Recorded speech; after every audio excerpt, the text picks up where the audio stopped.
You're listening to Head to Head, a Star Wars podcast. Two fans, two generations, all things Star Wars begins now. All right, well, everybody, I'm Eric Vansel. And I'm Daryl Sanders. And as usual, we're your hosts for the show on a wonderful Monday night where we get to, of course, as always, talk Star Wars. So this one is basically a continuation from the show that we did on Friday. And if you guys missed the show that we did on Friday, we basically broke down ScreenRant.com's choices for the 30 most powerful Jedi.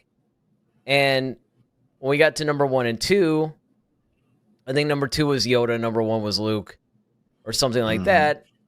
That, of course, sparked maybe a more in-depth discussion on, is this a proper ranking?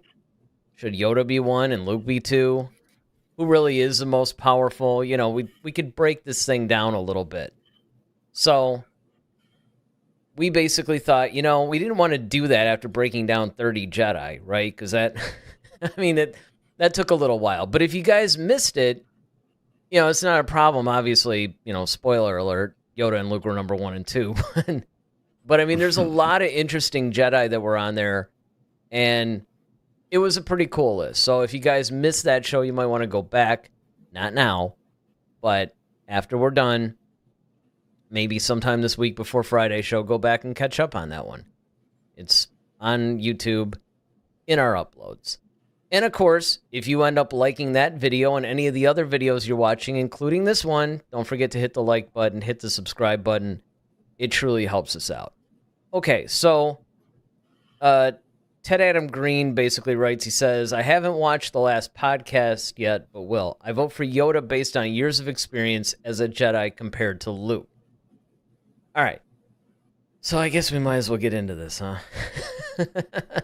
That's why we're here. That's why we're here.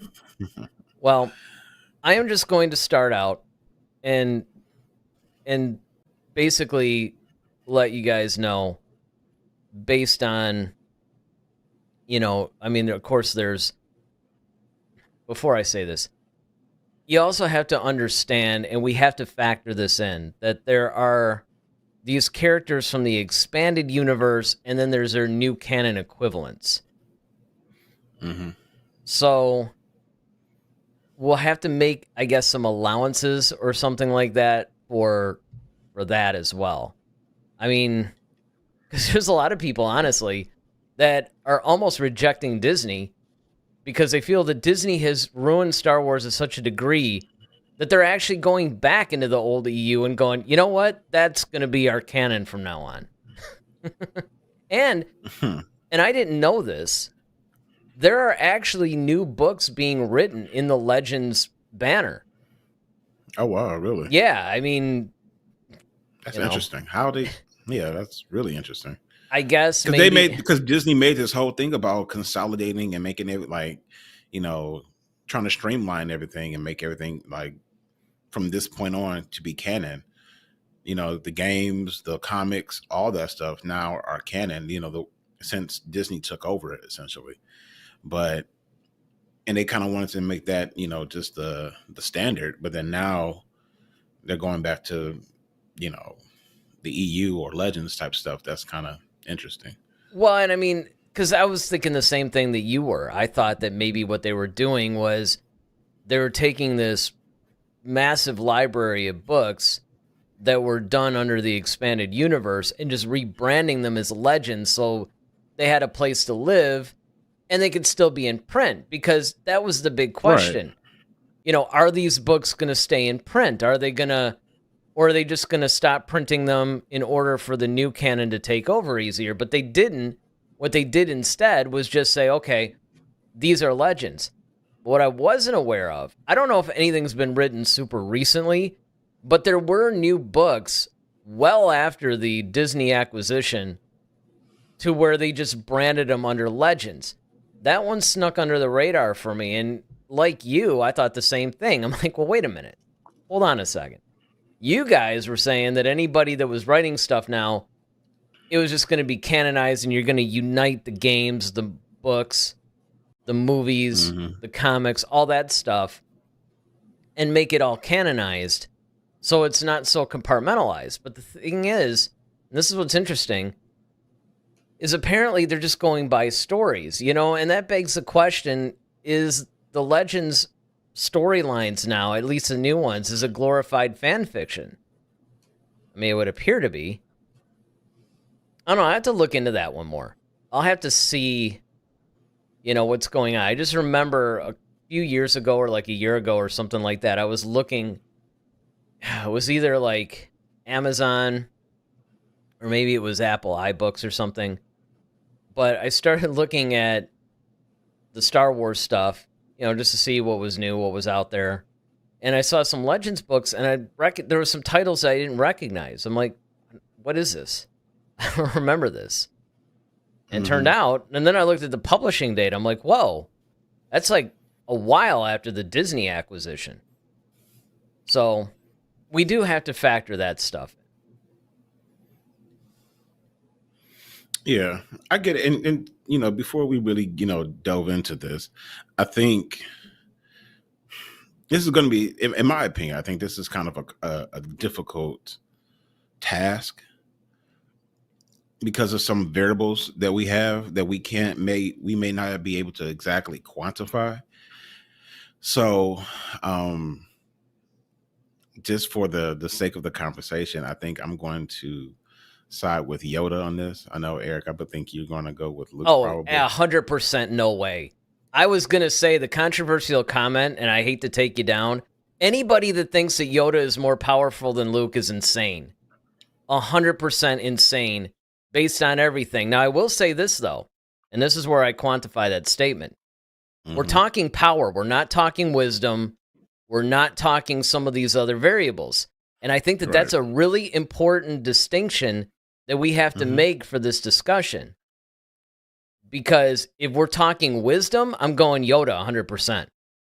I mean, look, even in The Last Jedi, Yoda had to come back as a Force ghost and guide Luke. Now, this is another thing to where the conversation can split off, in a sense, because where Luke is concerned especially, the EU version of Luke, or the now Legends version of Luke, is vastly different than what we've gotten in canon, at least during the sequel trilogy time period. Now, here's the thing. He does eventually get there.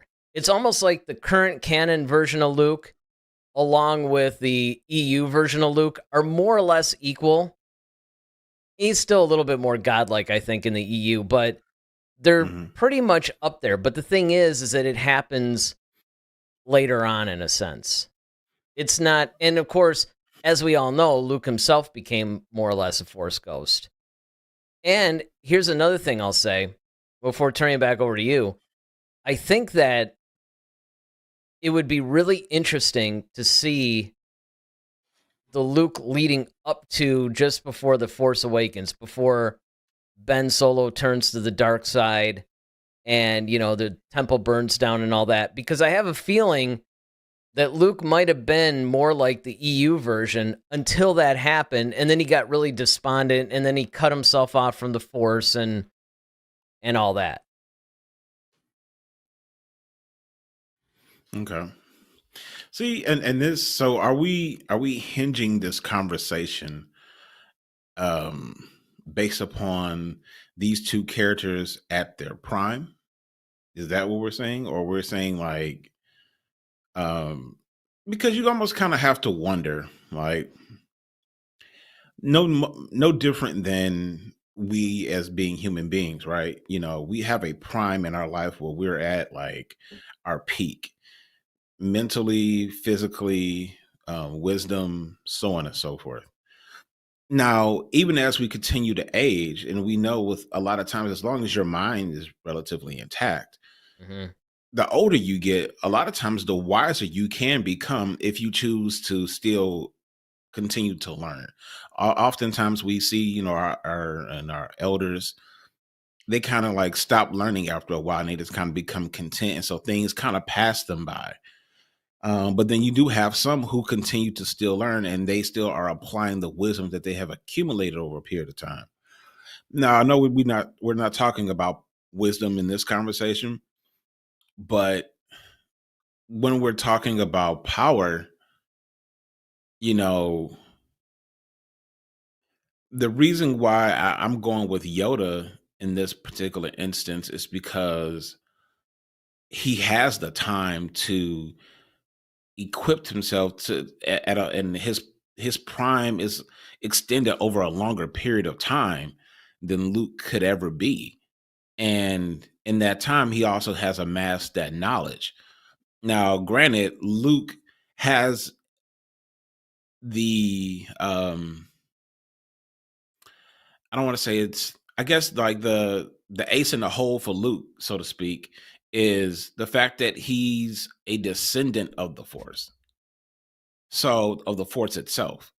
So he naturally has an aptitude, or the aptitude for him to use the Force is a lot greater than Yoda's. Absolutely. Because I mean, he's like we said, he's a descendant.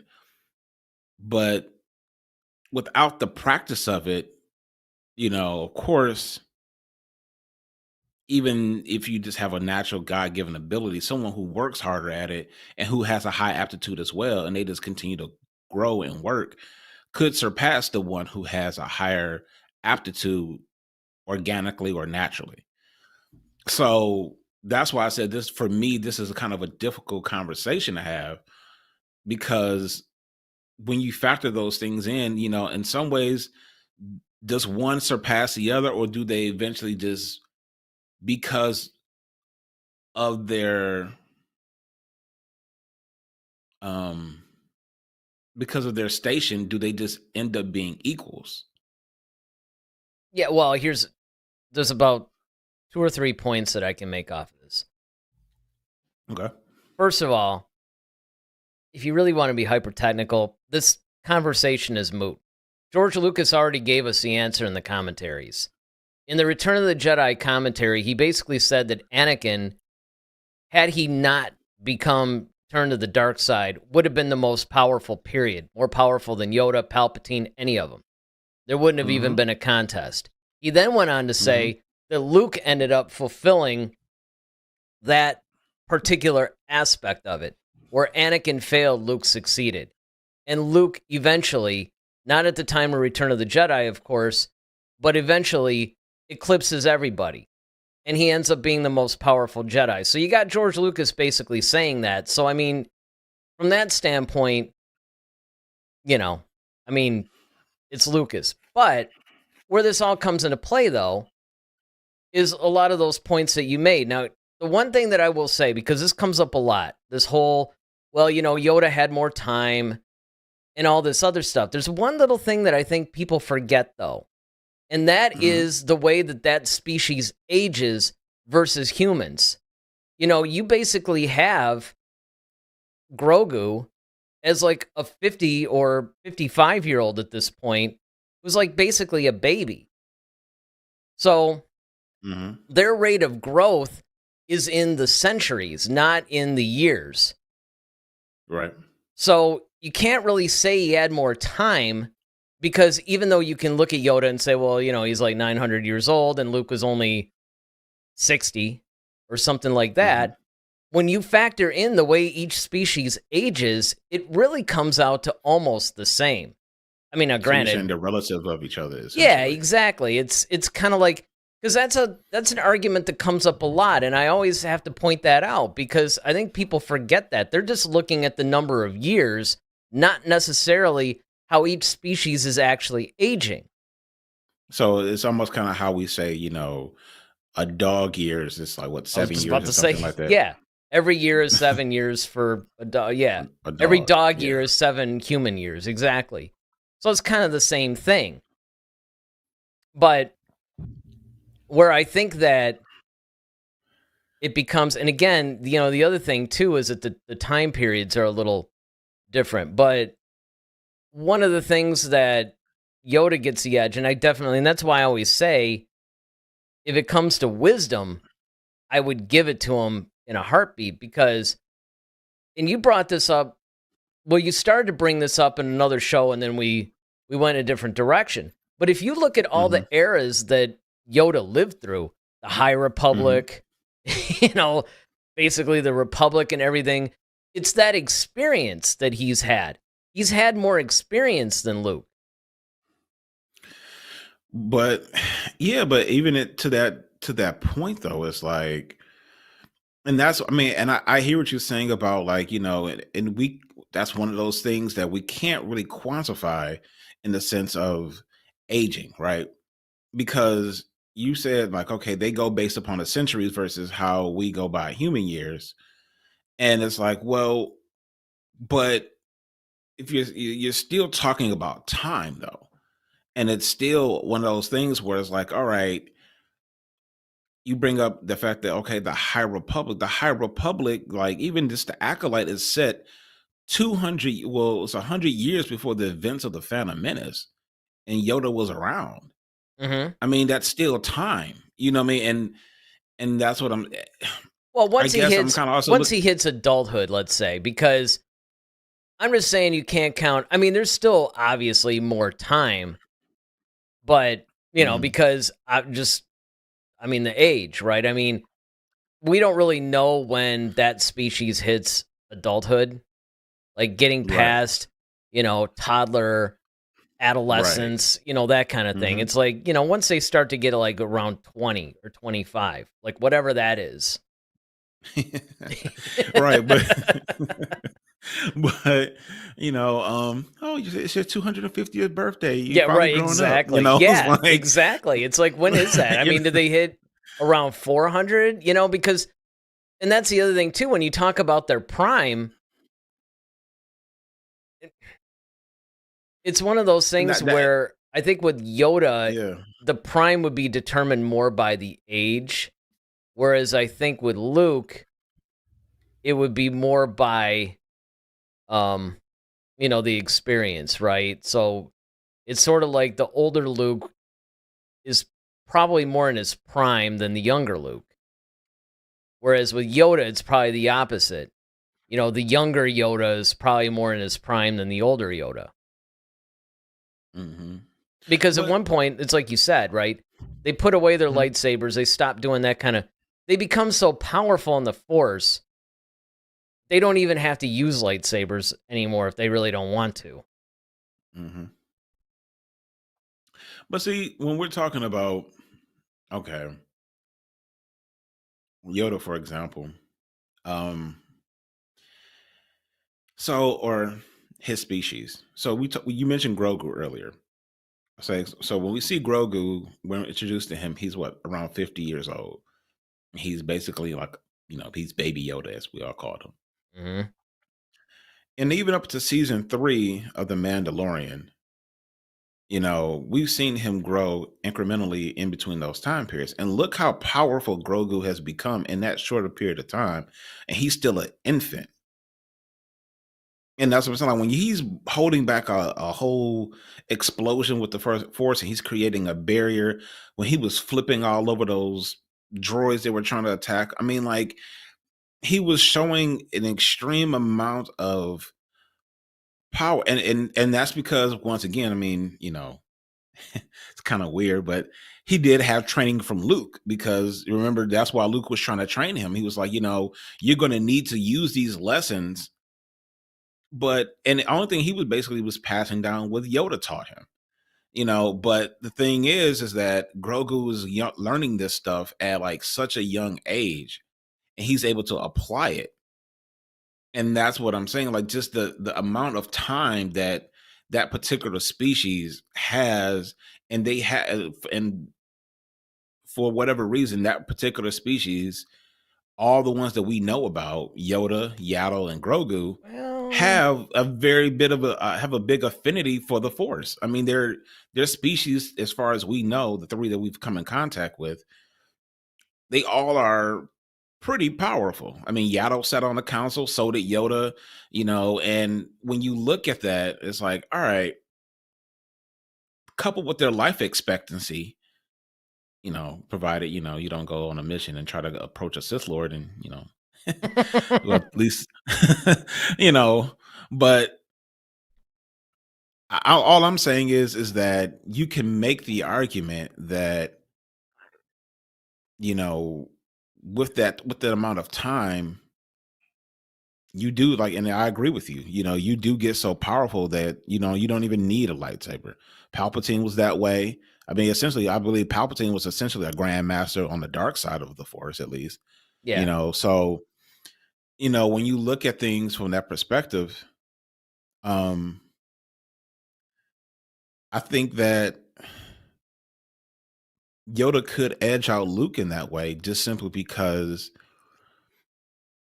his species grasp things a lot sooner, a lot faster. Um, and it just seems like they're just more powerful for a longer period of time. Well, here's one thing though. I got to point this out. I want to Okay. get to a couple chats. People forget about this about Grogu too. Mhm. It wasn't so innate, like, when he's doing a lot of this stuff. Everybody's like, oh, well, look, I mean, he just has this. Now, I will say this, though, before I say the other thing. Like, I'm sidetracking myself. It's hilarious. It is true that that particular species does have somewhat of a sensitivity to the Force that's higher than most other species. I would argue Right. that that's counteracted by the fact that Luke is like the grandson of the Force, though. And he was actually using the Force. He just didn't know. That's Who, Luke why. or Yeah, Yogo? Luke. Oh, you talking about like he He was was like talking about, bullseye and yeah, in I mean, his he was doing T16 like all back these home like and crazy things. It was almost kind of like how Anakin was. Anakin was using the Force before he really knew what the Force was. But no, the point I was going to make about Grogu is, and this is what everybody forgets, he was trained in the Jedi Temple during the Republic. Everybody forgets that. Mm-hmm. So it wasn't like, Well, he's just some neophyte or something that just like, when he's like force choking Kara or when he's, like holding the fire back or whatever. Yeah, he's developing, no doubt. And of course, he had been trained by Luke, as you pointed out. But even before that, like in season 1 and, a little bit of season 2 before Luke got a hold of him, it's funny because a lot of people go, well, see, I mean, look, the guy could do, I'm like, dude, he was in the Jedi Temple. Like during the heyday of the Jedi, well, not heyday, that's the High Republic, but I mean, High during, Republic, yeah. still It's during kind of still the pretty, zenith. Yeah, I mean, yeah. they were like from birth all the way to whatever, in his case, like 50, he was trained by Yoda, presumably, because he trains all the younglings. So, there, it's one of those things where it's true because it's almost hard to do this because you want to do apples to apples, but you can't. Right. Exactly. That's what I said. That's what I said on the onset. It's kind of a difficult thing because, and to your point, Eric, so, and that's a very valid statement that yes, a lot of people do tend to forget that, Grogu was trained in the Jedi Temple. Now, to your earlier point though, when you were talking about Anakin and Luke, my question to you is, were they using the Force or was the Force using them? Well, that's always the, I mean, Because I think they might have been too young to really understand how to use it. I think the Force was because like once again, what we know about it is there is a destiny thing.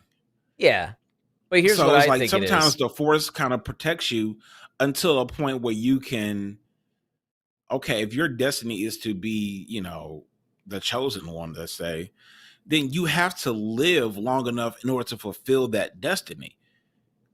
So maybe the Force protects you enough until you can come to the realization, until you can get the proper training. And then it's like from that point, now you kind of have more control over what happens versus the Force kind of just, magically making things convenient for you. Yeah, I mean, what I'm talking about is more like what they probably saw as just, maybe I got some good reflexes or, maybe I'm just Yeah. timing these things right. When really they're tapping into the Force. That's the difference. The Force, no doubt, is actually protecting them. I mean, look, we all know that everybody else dropped the ball. I mean, Obi-Wan went planet hopping with Leia and leaving Luke alone for Inquisitors to just show up and have a field day, right? So, I mean, Right. yes, the Force is definitely, in an overall sense, probably protecting, probably, making sure that its will is going to be fulfilled. However, Right. what I'm talking about is more them tapping into the Force without realizing that's what they're doing. It's like a reflex action where they Okay. might think like, wow, I'm really good at doing this. It's like, well, yeah, not really. You're tapping into this power you don't realize you're tapping into. That's really what it comes down to. So now, of course, we're joined by David. David says, hello, gentlemen. David, it's good to see you again. It's been a while. And I am just me, basically. It says, this is tough. I don't even want to place a vote. Which, by the way, the relevance of that is if you guys are watching, if you look in the chat, I did put this as a poll. Now, let me just pull this up real quick. I don't want to do this too much because it tends to tap into the power of the streaming. No pun intended, right? So we did put a poll up. Yeah, I put a poll up Friday. So Friday, yeah, it's still sitting there. Luke Skywalker at 78%, Yoda at 22%.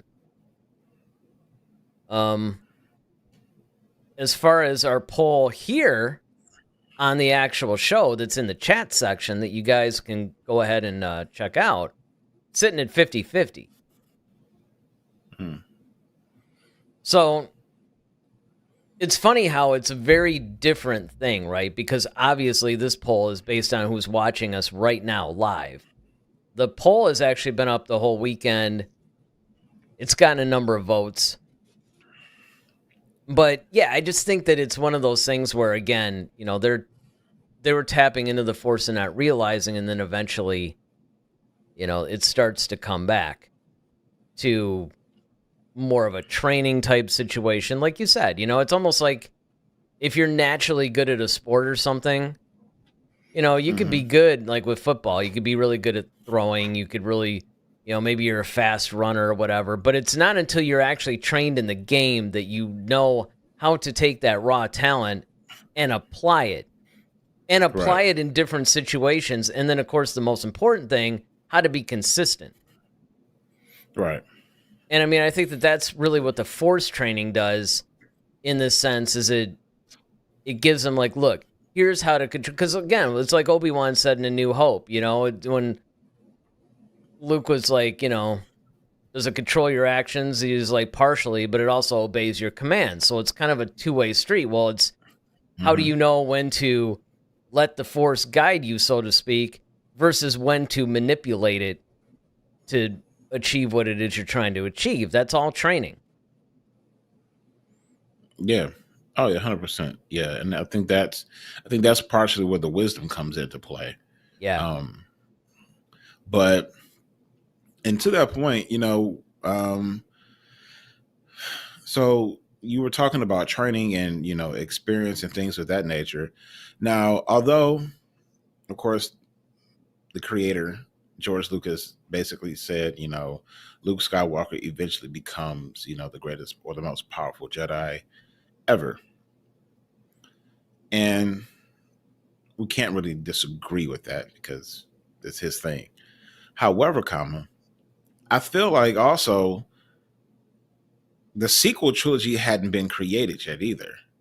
Yeah, that's true. And Because, so, I mean, it's not just Lucas's vision now, right? It's exactly. And that's why I say you gotta factor in the EU, because the EU wasn't Lucas's creation either.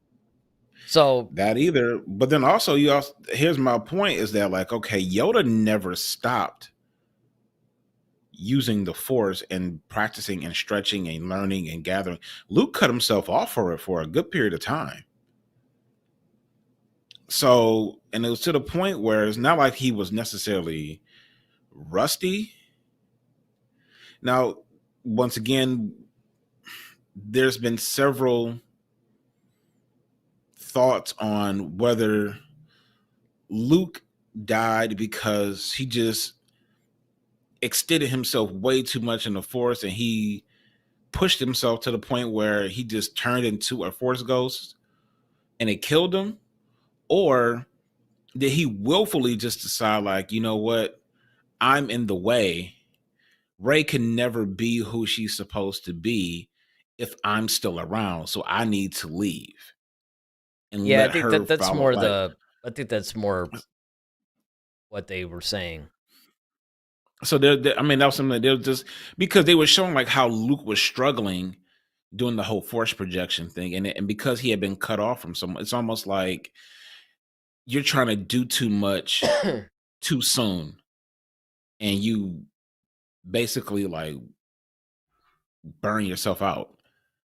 Yeah, I don't And know. that's that's what I'm saying. Those are the schools of thought, or the two schools of thought that I've heard as far as in the Rise of Skywalker is that like, okay, did um well, not the Rise of Skywalker, but the Last Jedi, like um did Luke kill himself trying to save them, or did he finally decide, hey, because basically Obi-Wan, decided like, hey, I could be more powerful and I can guide you better from the other side. So let me just get out the way so you can now, you know, kind of come into your own, and I can kind of mentor you from the other side. Um, so with that being said, the fact the years that Luke cut himself off from the Force, could that have also damaged? I won't say damaged, but would he have been more powerful had he not? Maybe. I mean, I think with Luke, because we have two examples, at least in recent canon, where we've seen this. Mhm, One's Obi-Wan, one's Luke. mhm, When Obi-Wan cut himself off from the Force, he was really more like suppressing it and he was in hiding, trying to live a normal life. And then he finds that mhm, when he tries to use it took him a little bit. With Luke, it really didn't, because if you think about it, once Luke just started effortlessly doing stuff, like right out the gate. As soon as because again, the Force is a part of his lineage, it's a part of who he is. That's where it yeah, differs from Obi-Wan. As soon as true. it's sort of like just turning a faucet on. When you go to turn your faucet on at home, it's not struggling. I mean, unless you have a problem. But I mean, assuming that your faucet is actually working normally, when you turn it off, it cuts it off. But when you turn it back on, boom, it's at full power. And, let's look at what Luke did right after. When he was just sort of play fighting with Rey and then he was knocked back, he just effortlessly stopped himself from falling. He lifted the X-Wing out of, however, it was like underwater, and then it was like way, way, way down there. He did. Yeah, but he was a spirit by that point, Yeah, though. he was a spirit by that point. But the thing is that he was doing things even as a spirit that really nobody else was doing. And I think that part of the thing of the whole force projection thing is that he was. I think part of it was there was a struggle, because let's face it, that was supposed to be Disney Star Wars' way of showing you that this guy has like surpassed everybody. Because when you Hmm. really stop and think about what that power is, he Yeah, projected a full flesh and, I mean, he kissed Leia on the cheek. She's interacting physically with him. I mean, that's not like some holographic projection or something. He yeah. It's like actually he beamed his essence, like into is, yeah. like another his. I can't even say his consciousness because it's not like it was just him talking. It's his physical. Yeah. He was literally a physical embodiment of himself. Yep. Yeah. So, I mean, it was one of those things where that was supposed to be like, look, this guy's not even your normal Grandmaster. And in fact, only Luke and Yoda have ever achieved. I mean, I'm sure you can go back, probably in the EU. I don't know, maybe there's somebody canonized, but I The old remember they were Republic or saying, something with it. yeah. But I mean, essentially, there's only been two really true Grandmasters, and that's Luke and Yoda. And essentially, where I think that's why I always say, okay, Luke vastly eclipses Yoda in power, but in wisdom, that was the thing. That's why Yoda had to come back to him, because Luke still being human, still being, conflicted. He's having family problems. Let's face it. That's if you want to boil it all down to something, that's what it is. He You needs a know, therapist. yeah, Right. little family issues. He just goes crazy, and he sees the failure, and he just kind of loses it, and then Yoda has to appear to him, almost like, as powerful as you become and as knowledgeable as you are, I still have something that I could teach you. Because even when you look at the Jedi text, it's like Luke, it's like, yeah, okay, whatever. He's been through all that. He basically it's almost like he's eclipsed everybody to the point he doesn't even need any of that stuff. So I think it was really cool that Yoda still had something that he could show him. That's why. Yeah. I mean, definitely. I mean, I think it was, um, when and we often see this a lot of times. We talked about sports, earlier, and we've all probably seen it. I know I've encountered it being a coach. Is when you have a child or a kid who's athletically gifted, and they're so used to dominating and winning, and when they come to a point where, okay, they can't just naturally do something, they're kind of like startled because it's like, I should be able to do this. Why am I not winning here? Mhm. And it takes someone like a coach and someone that's like, okay, well, just like Yoda told him, years ago, you must unlearn what you have learned. It's like, okay, what does that mean? Or, you have to understand how to learn how to deal with failure. Like, okay, you're so used to winning all the time that you never considered, well, what if you fail?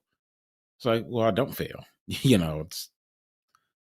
I'm basically like indestructible almost at this point. And I think, I love that aspect of it because it kind of grounded Luke still. Mhm. However, can we actually say that Yoda didn't possess that ability? He just never needed to use it.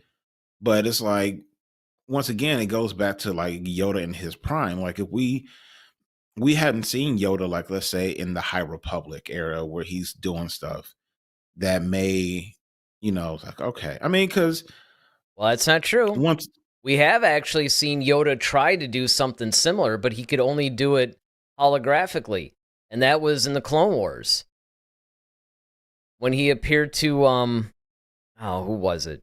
It's like on that planet. What was it? Because he was on Dagobah by this point. It might have been in Rebels. Might have been in Rebels. He might have been appearing to Kanan or Ezra. I think it was Ezra. But if you go back, he actually did project himself holographically, but it wasn't like a physical thing. Well, it may be, but also you got to think about that. Was it necessary for him to be physically there? You got to think about it. Like, okay, if I just got to deliver some speech to some guy just to give him some wisdom, I mean, I don't physically need to, put all this energy into that. Whereas, like, Luke was basically like, I have to serve as a legitimate distraction to Kylo because I know the one thing that Kylo wants more than anything is to surpass me and beat me. And so if I'm just a hologram, okay, well then, that's not really going to distract him so much. If he thinks I'm actually there, he's going to want to challenge me. And that's going to buy them enough time to get the heck out of there. So you have to kind of have to look at like the purpose of it. Like, okay, not to say that Yoda couldn't do it. It's just that it may have not been necessary just We to. don't know. See, the point That's what I'm is, you saying. could, And that's what I'm saying. but I mean, you could say that about anybody for anything. It's like, if you got two people up there, I don't know, debating about something, and Mhm. somebody bets somebody else, and it's like, well, that doesn't necessarily mean the guy doesn't know. He just didn't use it on. I mean, you could say that about any franchise, about anything else. You have to go by the evidence of what you've seen. I mean, you gotta look in. You can't Mhm. tell me that in like how many ever hundreds of years Yoda's never had and of course you could just say, well, okay, maybe those stories haven't been written yet, which would actually be true. Because anybody, and now, I mean, let's face it, this is all fiction anyway, right? These guys are made up characters. Right. I mean, what if a High Republic writer saw The Last Jedi and went, oh, that's pretty cool. Let's let Yoda do that too. Right. I mean, at the end of the day, you can make these guys do anything you want.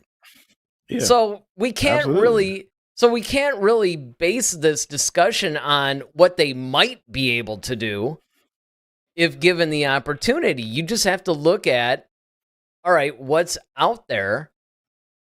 I mean, if you're going strictly by the EU, there is absolutely no contest. Luke has gone up against, let's not forget, in the EU, he went up against Exar Kun as a spirit. He went up against, like, Palpatine's clone. How was that other guy? Joris Cabaoth or whatever. Like, all these dudes that were, like, just crazy powerful. And then let's not forget the Yuuzhan Vong. So, you just have to look at it like that. Now, again, if we're talking about wisdom, I would say Yoda. If we're talking about lightsaber skill, I would say Yoda too. Because even in the EU, Kip Duran basically was a better lightsaber combatant than Luke. And it was funny because, he would duel Luke and he can best him in combat. And there was one book in particular where Kip basically was getting a little arrogant in a way. And so he started, making the comment like, well, maybe I should be running this or whatever. And like Luke just instantly just nailed him with his powers, and Luke's like, yeah, you're not there yet, dude. You might be a better lightsaber combatant, but that's really meaningless when you're talking about the Force. Your ability to fight with lightsabers is insignificant. Exactly. It would be great if he delivered that line. But, that would have been awesome. Especially since Luke wasn't around to hear it, but that was just kind of an innate thing for him to say. That'd be hilarious. Yeah, absolutely. Vader's whispering him in his ear, hey, tell him this. Yeah, right. And after you do it, say, I find your lack of faith disturbing. Force Ghost Anakin, going, hey, check this out. Say this to him real quick. Trust me, he'll get it. He'll understand. Yeah. It's like next time Obi-Wan appears to you, say this. Trust me, he'll crack up. Oh, man. Oh, that would be hilarious, man. Yeah, that's what I'm saying. It would be priceless. But I think, with Yoda, though, it's really, that's why I always say this is a hard sell. And I agree with you. And quite frankly, like, I want Luke to be the greatest. And I'm not saying that he isn't per se. All I'm saying is that I think you can really make an argument that he is. You can make the argument that Yoda could be the greatest simply because he's had more time, he's had more practice, he's had, all of that. Whereas Luke, he has a natural aptitude for the Force, considering, like you said, it's lineage, it's what's literally in his DNA. And I think that, he should be almost godlike after a certain point because, because he has that advantage. But I don't know. It's just still something to say about like somebody who's been around. If you factor it in, though, with the Anakin argument, because remember, if Anakin had never turned, he basically, he would have been the most powerful. Right. And Luke basically represents the success of what Anakin could have been and should have been. And even Palpatine, when he was dueling Yoda, was like, look, this guy's going to be more powerful than both of us one day. Yeah. And Yoda was like, it's just one of those things where it's kind of an obvious thing. Now, see, the problem becomes, and this is what sort of throws a little bit of a wrench in it, is that, like you pointed out, Disney, in their brilliance, killed him off in The Last Jedi. That's a significant difference from what happened to him in the EU, where I think I think in the EU, and I think under Lucas's original, like in one of those encyclopedia of characters or something that they basically put out. I think under Lucas's original vision, Luke was supposed to live to be about 110, maybe 120, something like that, somewhere in there, somewhere like just north of 100. That was the intent. And that, for a human, would have put him, roughly in the same category, I guess, as Yoda. Now, granted, like you said, though, there's still that time factor. And I would argue that it's not even so much the amount of time, it's the time period. Because Yoda was around during very significant events, let's just say, Mm-hmm. in the Jedi's reign or span or whatever you want to put it. And of course he's fought, countless Sith and all kinds of stuff. Mm-hmm. Being in the High Republic. And like you said, I mean, the official stance in the High Republic, I don't know, like I said, I haven't read a lot of the books, but there is actually one of the earlier books, I think it was Light of the Jedi, actually, where it was a situation where he basically said, okay, look, I'm going to go on a sabbatical. I basically just want to isolate myself, go teach somewhere, basically. And that pulled Yoda out of the main fray. And I think the reason why the authors chose to do that was not to rely heavily on Yoda. So Yoda's not the Palpatine of the High Republic, right? Let's give these other characters, because there's like 70 characters or something stupid in the High Republic. So in order to develop them, that's what they did. Yeah, I mean, I get that. And I think Disney kind of did, once again, and what a shock, did fans a disservice with the sequel trilogy among, the litany of other things that they've done. But is that I think that's the reason why a lot of fans were upset with the way that we got Luke portrayed, because we didn't get it's not even the fact that, okay, we didn't get the lightsaber duels and stuff that we wanted to see with Luke. We got to see it, in The Mandalorian. That was cool. But that's not even really a duel. I mean, you're just going against a bunch of droids. And just like crushing them too. Just crushing them like pop cans, basically. He's basically recycling them. But hope he got that deposit. Right. It's like 20 cents for each droid. He's taking them back to like some store. Some canteen. And that'd be hilarious. I would crack up laughing if I saw that, man. But no, I think,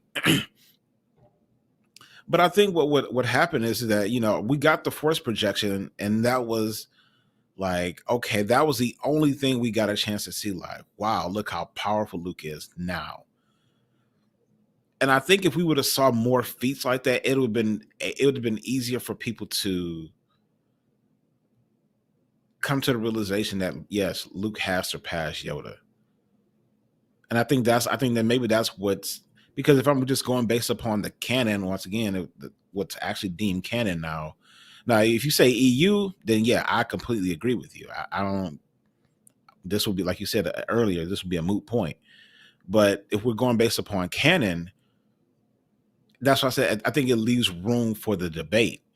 However, I think can see that. Had Disney done what they were supposed to really do with that character and really put him over the top, because especially since it's been earned, I think then,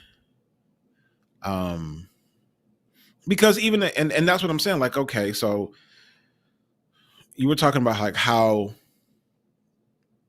Luke was able to raise an X-wing out, but I mean, look at Yoda, he's actually able, in Force form, able to cause physical harm to Luke by hitting him over the head with something.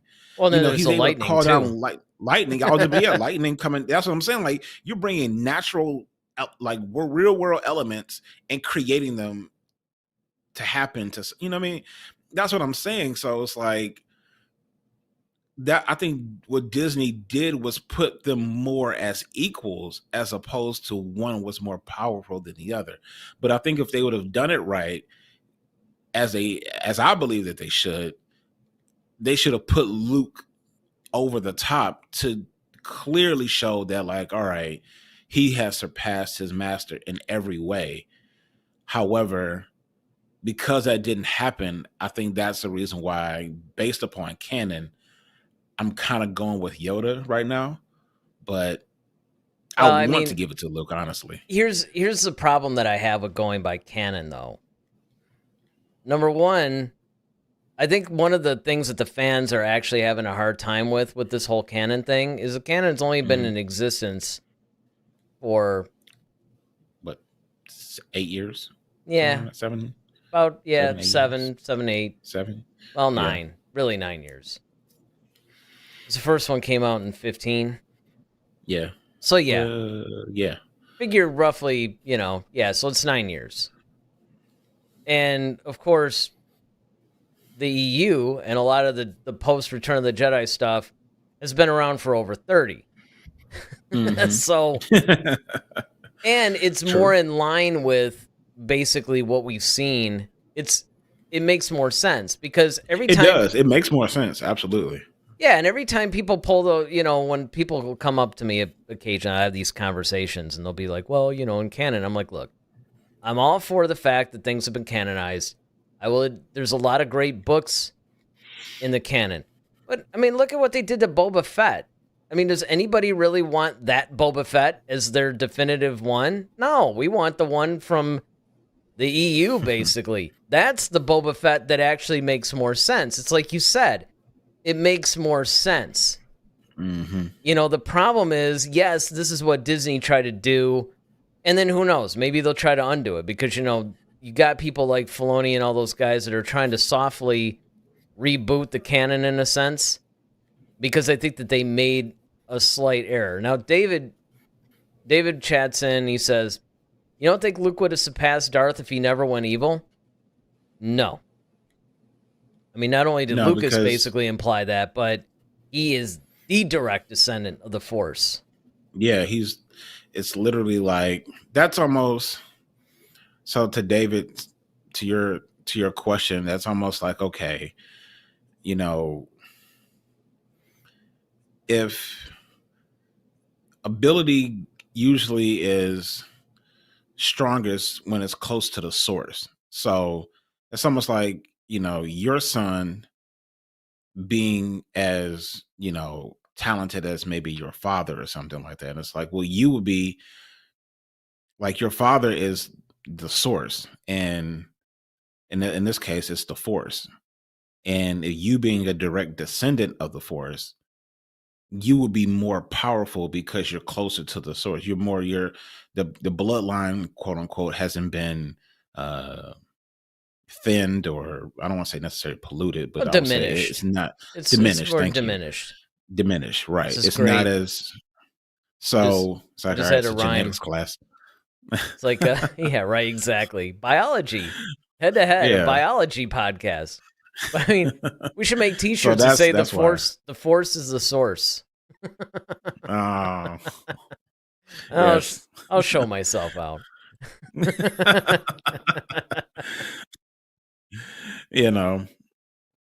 So that's what we're getting at. Is that's why we say Luke wouldn't be as powerful as Vader or Anakin would have been, because Anakin was the blood was stronger. The bloodline was stronger with Anakin than it would be with Luke.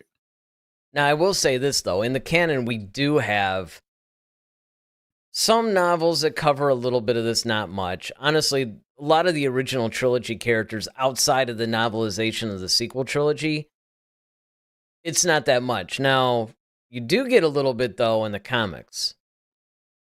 And so that, I think what they're doing, maybe, I don't know, to make up for their mistake, what Disney's trying to do, or maybe certain people within Disney are trying to do, like Filoni, who's now the creative director? Is that what they call him? Mm-hmm.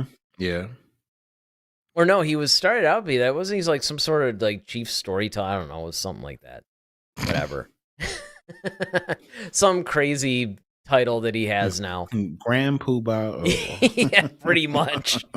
Overlord of the, Right. But pretty much I think what that entails is he's trying to find ways to bring things back to where they should be, because remember, he studied under Lucas.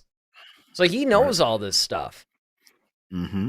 And so I think what he's trying to do is he's trying to really bulk up that pre-Force Awakens Luke Skywalker by giving us a little bit more of the EU version. And so maybe then you can say, okay, Luke was pretty much as powerful as he was in the EU. And then he just went, all depressed, and he went emo on everybody, cut himself off from the Force. And that was it. And then Yoda had to bring him back, which is a really touching moment. And then, of course, Go ahead. Well, he does this like stupendous Force power that nobody's ever seen, and then becomes one with the Force. Like you said, I think it was so he can, it's funny. I never read the novelizations of the sequel trilogy, and I probably should. I think it would be interesting. Yeah. The only problem with that, though, is that, obviously you do get problems because they're based on earlier versions of the script. And in the novelizations of everything else, you don't really get too many contradictions. But in the Force Awakens novel, Poe actually meets Rey at the end of The Force Awakens, not in The Last Jedi like what you see in the film versions. So there's little things like that. Yeah, I don't think this is why we needed to. I think this is why we definitely need to see a film or a series where Luke is, where we see him prior to the events of the Force Awakens. Yes, 100%. Because in that way that can unequivocally, answer the question canonically, in a canonical sense. Yep. That, okay, we're actually seeing it in canon that Yoda falls second to Luke at this point. And then, of course, now we know he cuts himself off in the Force, blah, blah, blah, blah, and everything remains intact. But I think that's why, some people, including myself in some regards, because if you're telling us the canon this is the new canon, then, and you're really not showing much delineation between the two, it just puts them more as like equals, as opposed to like, okay, because essentially we're saying like, okay, there's only been 2 Grand Masters, but then like it almost seems like there should be the grandest master, or because you know what I'm saying, because if Luke has surpassed Yoda that far, you can't call him a Grand Master, you know what I mean, because it's like you almost need like another that's like the Grand Master. He's Grand Master Supreme. Exactly, Supreme. Yes. Well, actually, you know what, in the EU they tried to do that. They called him a Jedi Lord. That was like above Grandmaster. That Luke was he was the first Jedi in history to achieve Jedi Lord status. That was basically what it was. I see, that would be cool. Yeah, a lot of it was. I mean, look, I get it. I know that there were times where Luke's powers were just so over the top that you almost had the Superman issue, right? But for the most part, though, most of the writers in the EU kept it pretty tempered. I mean, he was obviously vastly above everybody else, but it wasn't ridiculous. Nobody out there is going to break the tie. Like, none of you guys we're still at 50-50 here in the poll on the chat. It's because we're making good arguments. I know, yeah, right. It's like, I was going to do this and I'm going to do that. So somebody's got to break the tie out there. I mean, again, you could still, even once this thing is done, you could still vote in the poll that's in the community tab, because that would be really interesting. I'd be curious to see where everybody, so far, like I said, almost 80% are for Luke. So I was going to say, most of you have the right answer, but but yeah, it's true though. They really tie your hands with the way that they constructed the storylines with Disney, because let's face it, if it were Kathleen Kennedy's call, it would probably be Rey. Right, of course. I mean, that's my personal They're feeling, gonna but have Rey surpass Luke or something stupid. sure. Like, I mean, she already more or less killed Palpatine. I mean, granted, she had a little help, but yeah, it was just. right. I mean, you want to talk about just like no basis for or no context or anything. Not earning Not it, as yeah, David likes to say. yeah. Yep. So I mean, hopefully, and that's the problem that I have too with the sequel. It's like, look at what they did with her character. Now they could have made her a lot more multidimensional and maybe not rush through some things and really handled that, I think, a little bit better. But they didn't. There's a lot of things that they didn't handle very well. And so what they're doing is they're taking a lot of these things and they're mismanaging them. And what that's leading the audience to do is to start to reject that as canon. They're just saying, you know what? Mm-hmm. Either I'm going to have my own, what people call head canon, which means I'm just going to make up my own version of it, or a lot of people are reverting back to the EU and just go, yeah, you know what? My 7, 8, and 9 is the Zahn trilogy. And This all makes more sense to me. Yeah, all the stuff, because look, that stuff had been around for 20 years basically before the sale of Lucasfilm and before the whole Disney thing started. And it was Disney that just said, well, we're going to start over. You don't have to. The material's out there. And like I said in the beginning of the show, apparently there's new material that's out there. So what does that tell you? I mean, if that's selling, that's a direct thing saying, look, we don't even want to bother with this. We'd rather continue with this. Right. Now, I don't want to necessarily, make it seem like the EU hasn't exactly painted itself into its fair share of corners. In fact, when the whole Disney sale happened, I was actually initially on board. Like, I was bummed because I did love a lot of the EU. Yes, there are some outlandish, crazy, even, bad stories that are in the EU. We all know that. But by and large, when you really look at the sheer number of books that are under that banner, about 80% of it's really, really good and better than a lot of the Star Wars we've ever had. Honestly, it's better than most of the movies. It's better than a lot of the other material. So there is that. But unfortunately, I think so often what happens is that when Disney first made the announcement, and initially we were all on board, because again, even though I was bummed because I did love those stories and I'd lived with those stories for 20 years, I was excited about the fact that they were finally going to unite canon, because that was a big problem with the EU, is that Lucas would never really consider it canon. Or when he started making the prequel trilogy, he would borrow stuff from it.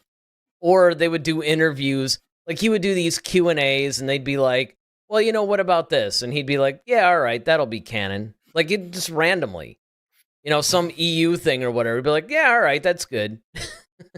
You can make that if you want. Right. But his official stance was like, look, I license this stuff, so the stories continue or whatever. To the fans, that could be canon. To me, it's not. And then that was causing a little bit of a divide, because then you would wonder, and then, of course, he would make some new films, and then he would contradict everything, like The Origin of Boba Fett, for instance, and then it would just go from there. Whereas Disney was like, no. If we're going to put it out, we're going to canonize it. And initially I thought, that's the way to go. Until the project started to be released. Like, actually, I remember you and I, when we first heard the announcement, we were at work late at night, and, you had basically got my attention, like, hey, man, did you know, that whole thing. Mm-hmm. And the first initial thing that I remember you and I being excited about was we totally figured they were going to make the Zahn trilogy into films. Mm-hmm. Because why wouldn't you? It's right there.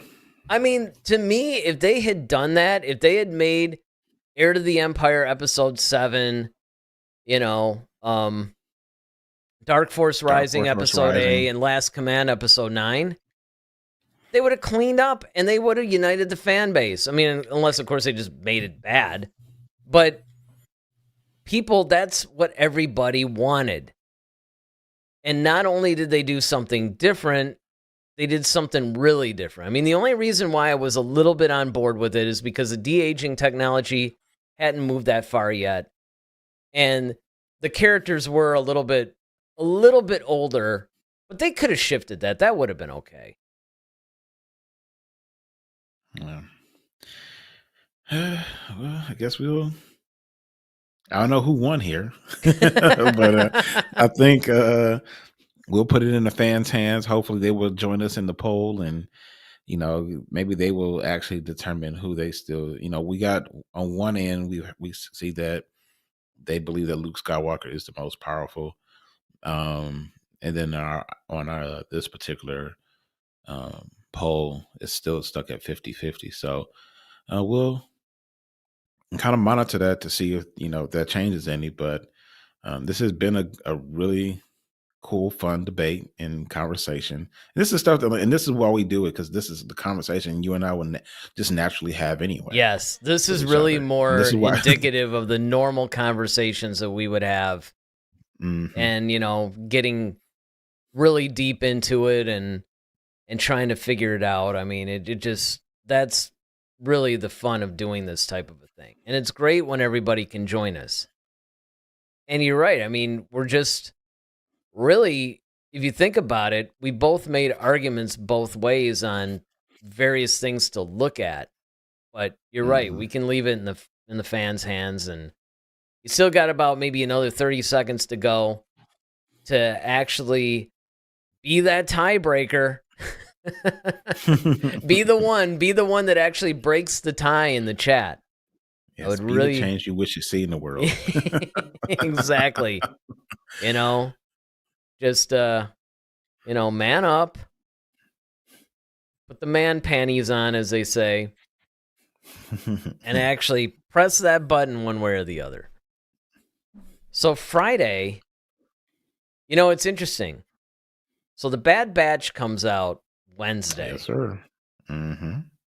And of course, we're going to have to review it. Mm-hmm. So the question is, do we dedicate one of our, just like producing on the air, everybody? Do we actually dedicate our Friday shows to it? Or do we still do other topics or whatever, and then do a bunch of pre-records and then just release those on a regular basis? And then maybe slot it into a live show that we can't do if, should that happen.